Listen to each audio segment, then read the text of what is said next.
చిరంజీవి ప్రస్తుతం విశ్వంబర్ అనే social fantasy మూవీలో హీరోగా నటిస్తున్న విషయం మనందరికీ తెలిసిందే. ఈ మూవీలో త్రిష హీరోయిన్ గా నటిస్తూ ఉండగా మాలిడి వశిష్ఠ ఈ సినిమాకు దర్శకత్వాన్ని వహిస్తున్నాడు. యువి క్రియేషన్స్ బ్యానర్ పై వంశీ ప్రమోదులు ఎంతో భారీ బడ్జెట్ తో ఈ చిత్రాన్ని ప్రతిష్టాత్మకంగా నిర్మిస్తున్నారు. ఎంఎం కీరవాణి సంగీతాన్ని అందిస్తున్నారు. ఈ మూవీని వచ్చే సంవత్సరం సంక్రాంతి కానుకగా జనవరి 10వ తేదీన విడుదల చేయనున్నట్లు ఈ మూవీ బృందం ఎప్పుడూ ప్రకటించింది. అందుకు అనుగుణంగానే ఈ సినిమా షూటింగ్ ని కూడా చాలా స్పీడ్ గా పూర్తి చేస్తూ వస్తున్నారు. ఇప్పటికే ఈ సినిమాకు సంబంధించిన చాలా భాగం షూటింగ్ పూర్తయింది. అలాగే ఈ మూవీ యొక్క డబ్బింగ్ పనులను కూడా ఇప్పటికే స్టార్ట్ చేశారు. ఇకపోతే ప్రస్తుతం ఈ మూవీ యొక్క చిత్రీకరణ అన్నపూర్ణ స్టూడియోలో వేసిన ఒక భారీ సెట్ లో జరుగుతుంది.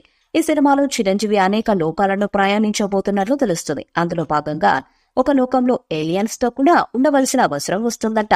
ప్రస్తుతం ఆ సన్నివేశాలనే అన్నపూర్ణ స్టూడియోలో వేసిన వారి సెట్ లో చిత్రీకరిస్తున్నట్టు తెలుస్తుంది. ఇక చిరంజీవి ఏలియన్స్ మధ్య ఒక అద్భుతమైన కామెడీ ట్రాక్ ను ఈ సినిమా దర్శకుడు వశిష్ఠ ప్లాన్ చేస్తున్నట్టు, ప్రస్తుతం ఆ కామెడీ సన్నివేశాలనే చిత్రీకరిస్తున్నట్టు తెలుస్తుంది.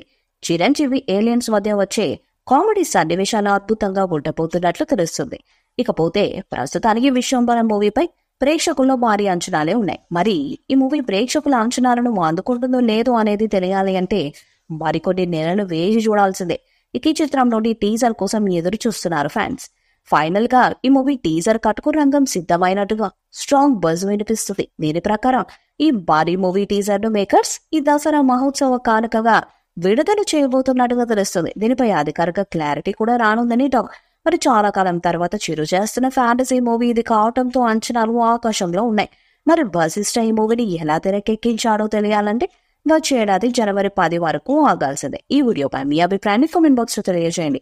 ఈ వీడియో మీకు నచ్చితే లైక్ చేయండి, షేర్ చేయండి, కామెంట్ చేయండి. మరిన్ని అప్డేట్స్ కోసం మన ఛానల్ సబ్స్క్రైబ్ చేయండి. అలాగే పక్కనే ఉన్న గంట సింబల్ గట్టిగా కొట్టండి.